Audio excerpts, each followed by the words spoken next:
Why, hello there. The name is Steve, and I am a medieval peasant. I live on a planet in the outer rim of the galaxy, although my medieval education doesn't really allow me to comprehend that. This is a brutal planet, a rough and tough place where the kings, queens, and lords all get fatter and fatter while the peasants such as myself starve and struggle to survive. Making matters worse, there are many rough and savage kingdoms out there that would love to subjugate me just as they do many others. But I don't plan on living under anyone's thumb. I'm going to make my own way. If I could find a way off this damn rock, I would, but alas, that doesn't seem to be the case. No, I must make my own destiny, my own way forward, and right now it would seem the only way forward is to claim these lands for myself and to build myself a nice stone chunk hut. I spent the entire first day in these new lands stacking stone after stone to build several a wall, but this process of building my hut is going to be a few-day project, I would say.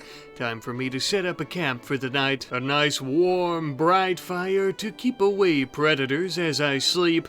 Now I just need a little bit of berries and we should be good to go. With a full belly and a semi-functional structure, it's time for me to get some much-needed shut-eye. The ground is so much more comfortable when it's warmed by a fire, a nice slate pillow, and I am feeling like king of the world. Sweet dreams. The very next morning, it was finally time for me to finish off my little stone hut here, and I am going to be using some pack dirt for the flooring. That way we don't have any vegetation growing, and we're not getting all that dirty as we walk on it barefoot. I mean, it is dirt, so you can't really get it that clean, you know what I mean. Next up on the agenda was going to be a weapon to help me defend myself, as well as to hunt some of the local wildlife. I ended up making myself a nice short bow out of some plant fibers and wood, just what the doctor ordered. I've always been much more of a gatherer and farmer than a hunter, but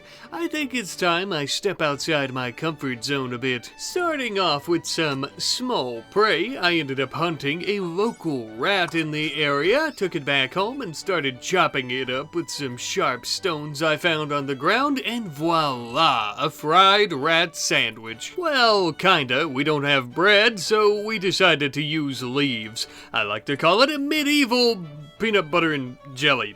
Okay, once we had gotten the hang of this bow, though, we could start hunting some much larger prey, like some ibex rams in the area, which would end up giving us much more meat. But not only would it give us more meat to cook and eat, but it would also end up giving us much more leather. Leather that we could use to make ourselves a nice fur bed. Now, if you're like me and you thought a nice warm dirt bed with a rock pillow was comfortable, wait until you get a feel for this bad boy. Now that we have a proper shelter, a proper bed, as well as some food, we need a place to store all these things, such as the meat that we're getting so it doesn't go bad all that quick, as well as leathers and other items. So as you can see, we began working on our storage facilities, being some shelves in our hut. But in a very small corner of our hut, we would also end up digging out a small root cellar. Now this is actually going to be where we store all of our meat and berries and other items that we can actually eat. That way they don't go bad as fast, and underground they'll stay a bit cooler. This will be perfect too once winter finally comes. That way we don't have all of our food lying outside where animals could get it when they get hungry as well. These lands were once home to some majestic kingdom or keep or village or city or something. Anyhow, there are a bunch of ruins from old cities and what have you past, so we decided to start deconstructing some of their old monuments. I doubt they'll be needing them. Besides, we needed the stone much more than they did, as we planned on repurposing it for a big, warm hearth. This would be perfect for keeping us warm once winter and fall actually come around. As of right now, it's summer, but you can never be too careful. Now that we have all the basic things that we need for the hut, I'm going to start sprucing the place up a bit with some proper wooden furniture, a nice cottage dresser, a nice cottage interior, table, and also just a table with some chairs where we can eat our meals, and an extra chair in case we were to maybe have a guest or a lady friend, if you know what I'm saying. Ah, yes, I am incredibly lonely. I don't even need a wife or a girlfriend. I just kinda want somebody. Ah, but alas, for the time being, it would seem I must be very lonely and try to just wait out this storm of no socializing. Oh, it would seem that we actually have a trader. Perfect. I was happy to see quite a few friendly faces, especially since I assumed the first people that we would meet here would be trying to kill us. Anyhow, though, we decided to do a bit of trading with this nice caravan. It would seem that they were willing to purchase many of the leathers that we had in storage, as well as all of our logs that we had been cutting down in the forest here as well, which was absolutely perfect, as that was the regal kicker here in this deal. And we would actually end up getting our very own mule. A handsome young lady. She'll also have to suffice as our friend, as well as being our pack animal. She's not much for conversation, but she'll make for a good listener, I'm sure. I ended up naming her Tater. That way it's sorta like potato, because, well, you know, I just kinda thought it was a quirky little name, and also because if we run out of food this winter, well, but there's no need to think about the worst case scenario, okay? As for right now, Tater and I were getting better acquainted. She was riding me around on her back, and we loved each other. We were the best of pals. There were many advantages to having a mountable animal. Not only would my work be all that much faster because I could ride her around whenever I needed to travel far distances to collect wood, not like you're seeing right now because it's right next to our hut, but we would also be much faster when we were being attacked by mountain folk like we are right now. It would seem to only be one attacker, but they are carrying a short bow, meaning we have no ranged advantage on them. It's a good thing that we purchased our mule. As they were quickly approaching, I also threw together a spike trap, hoping to try to lead them through it after they came towards us. Unfortunately, though, they took more of an action of going behind our stone hut and beating the walls, trying to come through it.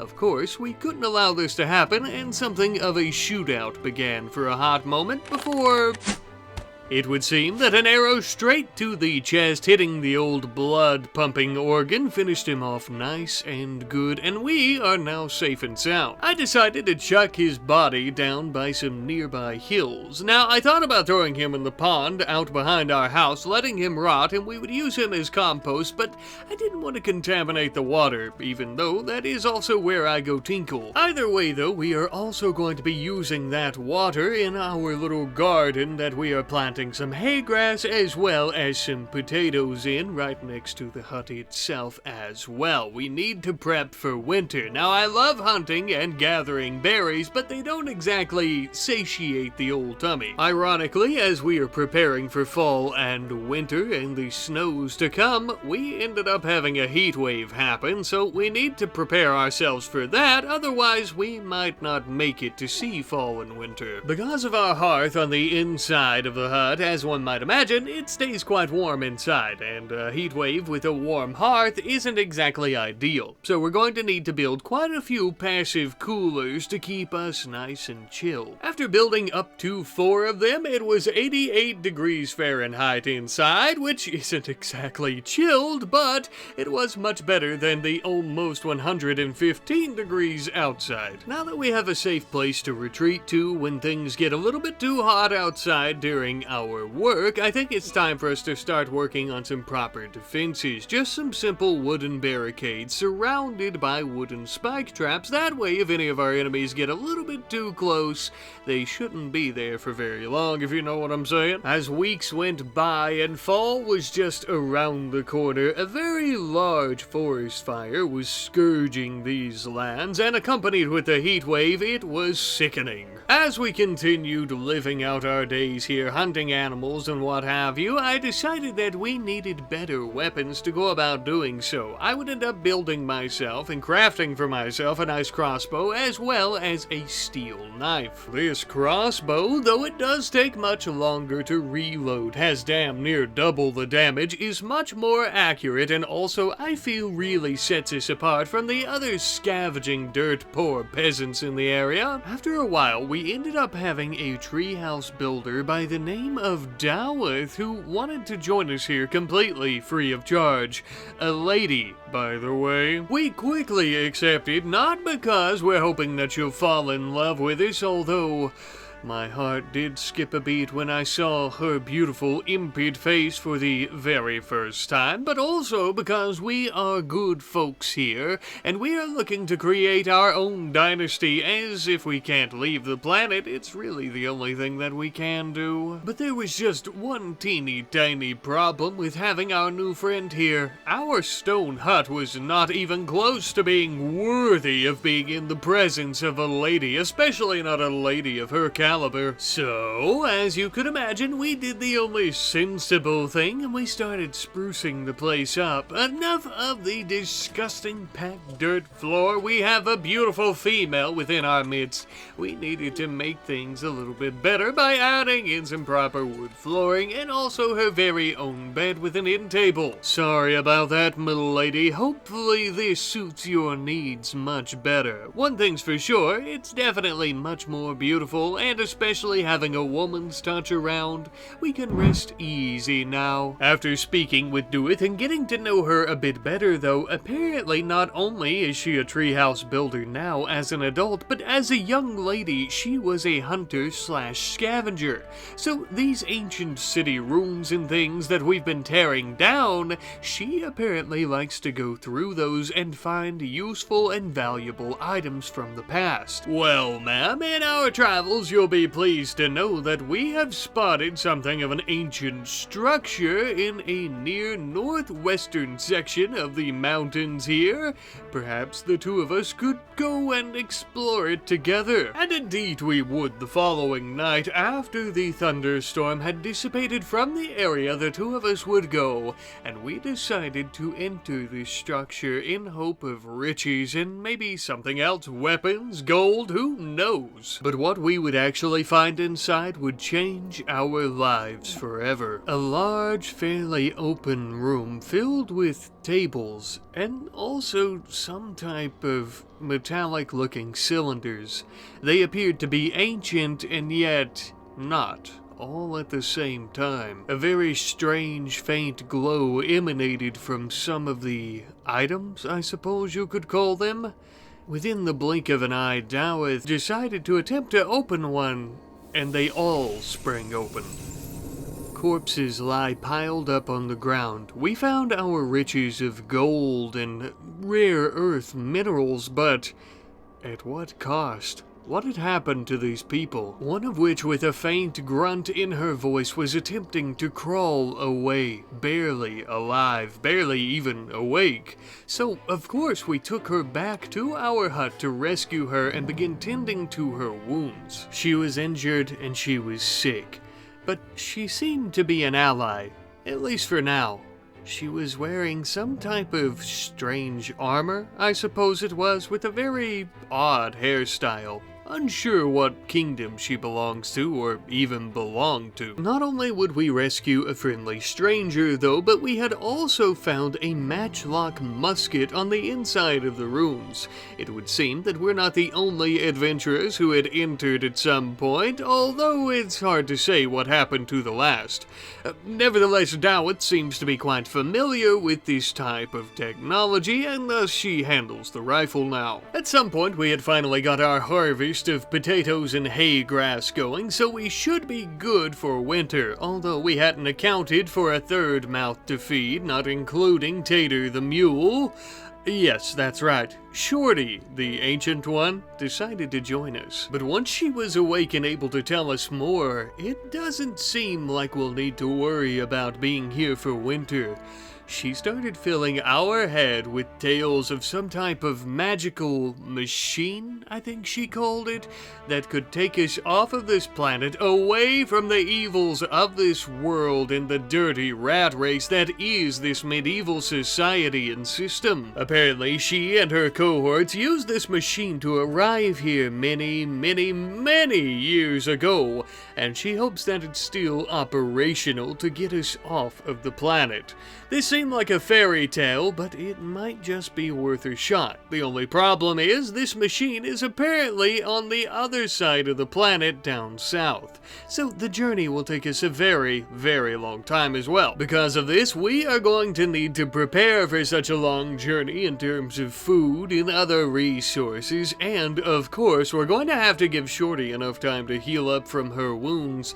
Otherwise, she's going to be weighing us down and slowing us down, and we might not make it at all. Well, one of the first things that we started doing was using a lot of our hay that we had grown. Instead of feeding it to Tater the mule, we would actually weave it together in a fiber-like material to make ourselves some proper backpacks. Now, can these hold a lot of additional weight? No, unfortunately not, but they can hold a fat stack of potatoes and berries, which might just be what we need to survive. This will not be an easy journey. This will be probably the hardest thing that any of us have done in our entire lives. Food is scarce, the road is dangerous, and this machine might not even work once we arrive.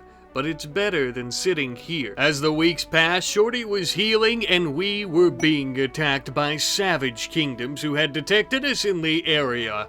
A lady in full plate armor was coming right for us, but thanks to our clever use of traps as well as our new musket, we might just stand a chance against her, as she was incredibly injured by the time she pinned us against our pond. And with that, a good few flames from Dowith, and this lady was as good as toast. No pun intended. As for her companion, she wasn't all that intelligent and ran right into one of our traps, incapacitating her instead of killing her, so we quickly approached to finish the job.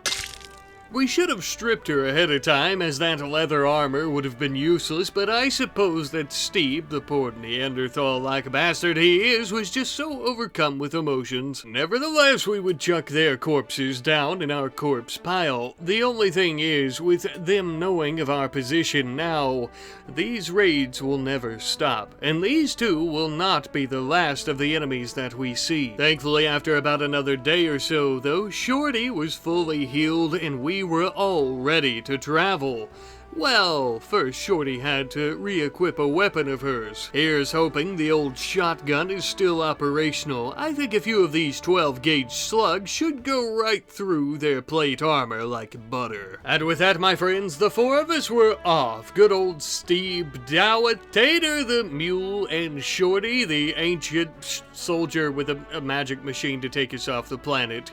You know, as we were traveling, that story sounded better in our heads at first. I'm not so sure about it now, but too late. We stopped in at a nearby friendly town, trading off as many things as we could that they were willing to accept, like our gold, for food and other things that we could actually eat, of course. Now, we wanted to keep our riches, but getting off planet and being able to eat to get down to where we're going to get off planet is much more valuable. As we were traveling for months on end, we had surpassed fall and things were getting quite cold as the nippy frostbite of winter was upon us, and I do quite mean that literally. Our poor Steve here was beginning to look rather blue and had actually already lost a few fingers to frostbite. Should we have better prepared before leaving? Yes we should have, but I had assumed that we'd be able to purchase some warmer clothing from some nearby towns or villages, but no one was willing to part with any. Naturally, we couldn't just allow Steve to die, so we began building a quick shelter out of wooden logs, something of a makeshift cabin, I suppose you could call it, building a big warm fire right in the center for all of us to enjoy. But we would not continue to dwell in our new home for very long, as we had much to do, like hunting down local wildlife, butchering said wildlife for meat, that way we could make some meals as we continue on our journey, and also also for their leather, which we would end up sewing into nice warm clothing for fine folks like Steve here. It's not exactly the warmest type of clothing for our little bald friendo here, but of course this cloak will keep him from losing any more fingers. Unfortunately, though, we can't bring back those that he's lost, but, better late than never, I guess. Even without 3 of his left fingers, though, he was still a real team player, cooking meals for us from all of the wildlife meat and wild game that we had been hunting. That way we have plenty to go on as we continue down south. Perhaps the most ironic thing, though, is the fact that Steve almost died due to hypothermia, but as we continued down south, we entered some very warm jungles and no longer needed our warm clothing. Of course, though, that doesn't mean that the struggle was over, as we had been ambushed. It would seem that there was some type of bounty hunter from one of these savage kingdoms wielding a hand mortar. We'll need to be very careful. We kinda did the opposite as we all began rushing him at once, but moving in formation would keep us out of the explosive range of the mortar, and thanks to Dowd's flames, we ended up distracting him by catching his skin on fire. With the burning man running around like his head was cut off, we easily incapacitated him. Not to worry, this time around, we ended up remembering to strip him of all of his belongings as they would help us in our continued journey. We felt kind of pitiful for him running around with his charred skin, so we put him out of his misery. Yes, I know, we are kind and generous opponents. Let's get to the ship now, okay? Finally, we would make our last few miles of trekking through the jungle, arriving shortly thereafter. There it sat, parked just like they had left it long ago, undetected by any of the medieval mutton heads of the planet, it would seem. A voice without a body, very strange and magical I might add, began announcing from the ship to Shorty that it was ready to be launched. Apparently, she called this an AI. Nevertheless, it appears that getting aboard that machine is going to be a close call. We have some not-so-friendly visitors coming to try to take the magical flying machine for themselves.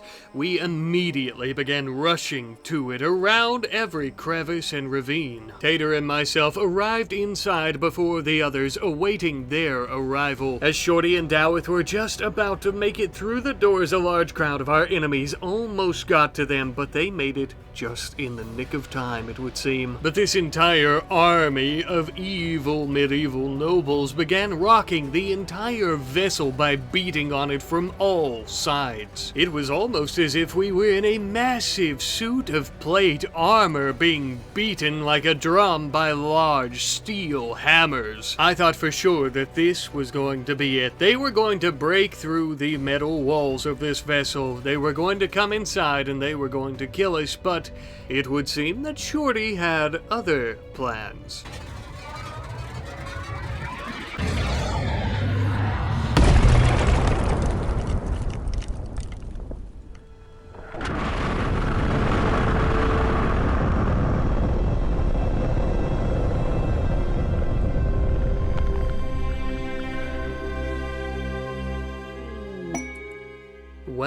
Well, I suppose this magical machine wasn't complete hogwash after all. Shorty, my friend, we were wrong to have ever doubted you. You've managed to give us so much more than we had ever hoped to have in this lifetime, leaving behind a beautiful blue marble of horrific and evil inhabitants. But now I suppose that only one question remains.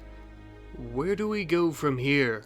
What do we do now? I suppose now that we're free to explore the galaxy as we so choose, the world is our oyster, no pun intended. Only time shall tell.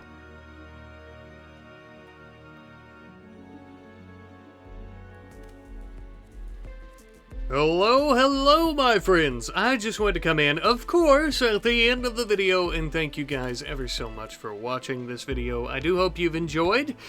This time around with beating RimWorld, we did things a little bit differently with the Save Our Ship 2 mod, of course. Instead of the standard RimWorld ship, I just want to spice it up a little bit and maybe try to see what the life of these pawns is like, more or less, without having to worry about constantly fighting wave after wave of enemy as we're charging up the ship and stuff like that.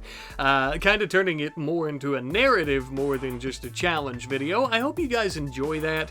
Let me know what you think in the comments section down below. Do you guys like this type of beating RimWorld where we already have a prefab ready ship instead of the one that needs charged in vanilla RimWorld? And be sure to give me any suggestions and feedback that you guys so choose, of course, and like and subscribe and yada yada yada, that thing that everybody says.